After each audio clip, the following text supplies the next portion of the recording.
Hello, bonjour, and welcome to Intro to French. My name is Sarah, I'm a junior in high school, and I've been taking French for 5 years now. It's been an incredible experience, and I've fallen in love with the language. So first off, I wanted to share this helpful hint with you all. Rosetta Stone has been offering free student accounts during the coronavirus, and I urge you all to take advantage of this platform. It has definitely helped me to learn the French language over the years. In fact, I recently began to learn Korean through this application, so go check it out. Moving on, this is Module 1, Why French? First off, to provide some context, where is France? And as many of you probably know, it's in Europe. More specifically, it's on the western edge of Europe. It's almost twice the size of Colorado, so much smaller than the United States, but it is the second largest country in Europe. The majority of France consists of flat plains and rolling hills in the north and the west, and mountain ranges in the south and east. So the first reason why I recommend learning French is to travel to France. There's such rich culture and history in the country, which makes it a great place to visit. It's a center of art and architecture, and the food is absolutely delicious. But Ranjana will speak a little bit more about culture later. Here are some photos from my trip to Paris, and as you can see, there was so much beauty in the city.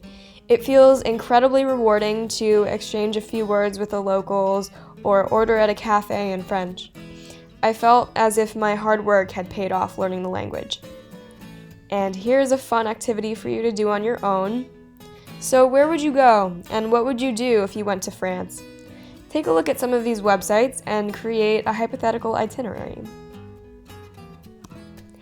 And a second reason why you should learn French is because it's very similar to other Romance languages. Or in other words, languages that originate from Latin. It is similar to Spanish, Portuguese, Italian, and even English. Although English is technically not a Romance language. So French can be used as a stepping stone to these other languages, which is very valuable. Another reason is that French is such a prominent language all over the globe. 300 million people in the world speak French. Our society is built upon communication, so learning this language may certainly help you to connect with others in the future. And last but not least, my favorite reason is that French is simply a beautiful sounding language. It's fun to speak and very expressive.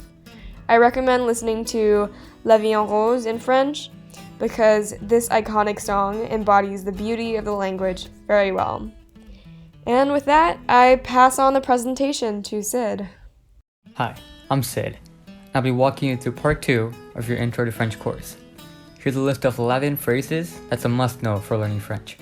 I recommend getting a piece of paper and a pen out, just so you can write this down. Number 1, we have bonjour. You will hear this all the time, and it's hello or good morning. You could also use salut, which is hi. Number 3, comment ça va? And that translates to how are you? When someone asks you that, it's polite to reply with ça va bien merci, et toi? Which is I'm good. Thanks. And you? Number 5. Comment tu t'appelles? Appeler is the French verb for to call, and tu t'appelles means you call yourself. So, comment tu t'appelles will be what do you call yourself? Or what's your name? And you reply with je m'appelle, so I would say je m'appelle Sid. Et toi? Number 7. This will be very important for your activity at the end of this course. We have je viens de. Venir is the French verb to come. So je viens de means I'm from. Number 8. S'il vous plaît, which means please. Number 9 is merci beaucoup. Thanks a lot. When you're ending your conversations, you could use either au revoir, goodbye, or à bientôt, see you soon. With that said, get ready to learn some French culture. Bonjour everyone, my name is Ranjana and today I'm going to be teaching you about the culture in France. Some of it anyway. France is the world's most visited country. In 2014, 83.7 million tourists had to visit. Why? Well, here are just 6 of the many reasons. First up, weather. The French weather is mild yet seasonal, so it's always a good time to visit. There are some wonderful beaches in Nice at the south of France, and the Alps mountain range also extends into France, and these are great for skiing. So as you can already see, there's quite a wide variety of activities that you can do in France. The nation of France is accessible. It shares borders with 8 different countries, as you can see here on the map. Art. We're going to delve a little bit deeper into art in a few slides, but France has been the home of artists like Cassatt, Monet, Vincent van Gogh. It's long since been an art hub. The heritage. France's rich history attracts visitors. It's had leaders like Napoleon Bonaparte, and was actually the site of much of World War II. Fine dining. French food is famous, and who doesn't love good food? My favorite French food has got to be the macaron. Another quick fact. If you ask for a grilled cheese in France, you have to say, je veux, I want, a croque madame. Croque madame is the French words for grilled cheese. If you ask for pain, that's bread, au fromage, fromage is cheese, you will simply get a hunk of cold bread and cheese. And finally, the romance. Paris is considered to be the most romantic city in the world. Now it's your turn. Why would you go to France? What do you think is special about France? Feel free to pause the video here and try to think of your own ideas, or look back at the ones I've shown. French culture. Now keep in mind that these are just some vague overviews and just some opinions. To make your own opinions about a country, I've always felt that it's best to go there and see for yourself. France seems to be a predominantly democratic country. The French people value spending time with family and friends, and they prioritize life over work. The French children can often speak English quite fluently. The French are passionate about égalité, which means equality. The predominant religion in France is Christianity. Schools. The French schooling system is quite similar to American schooling system. The children go from the nursery school to elementary to middle to high school as they do here in the US.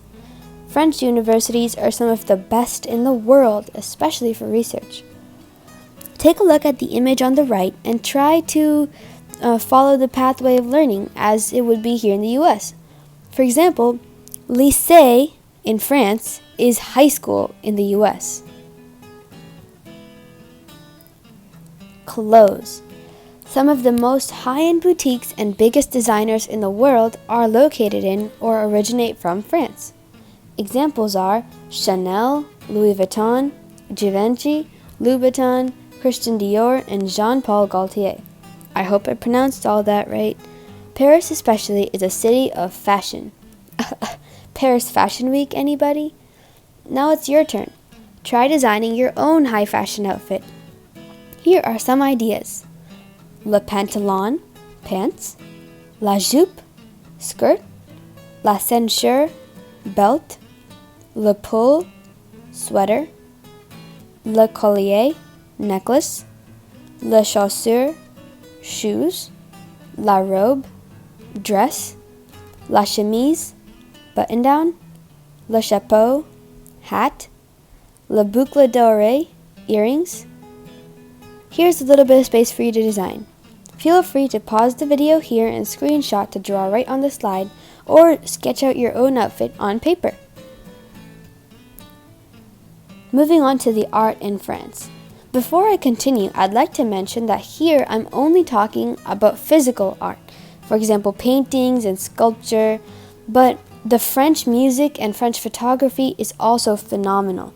French music in particular, the French have been known to compose many great classical pieces, and modern music as well is quite catchy. So I definitely suggest Googling or looking up French music on YouTube. Art in France has long been some of the finest art in the world, and this is taking in all types of art. French original works are shown all over the world in museums. Right in my hometown of Boston, Massachusetts, there are some gorgeous pieces of Impressionist art that are traditional and original, especially those of Claude Monet.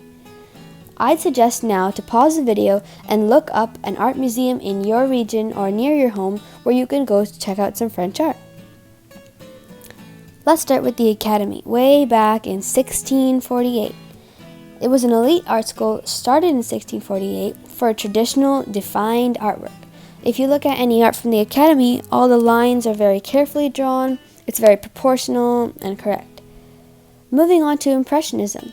Artists like Claude Monet and Mary Cassatt and Camille Pissarro, many of these artists break away from the traditional form of art. They start painting to have their own meanings put into the paintings.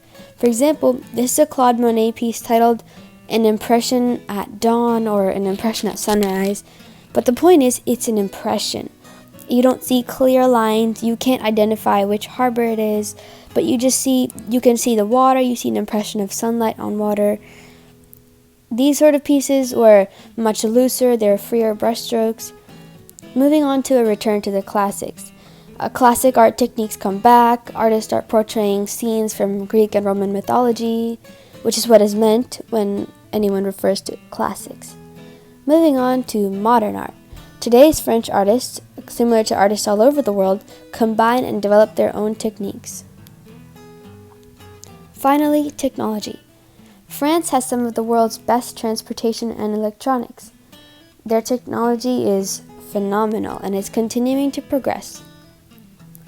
Thank you very much for listening to this section on French culture. Feel free to email me at ranjana@internsforgood.org, and you will find my contact information along with Sarah's and Sid's at the very end of this presentation. Happy learning!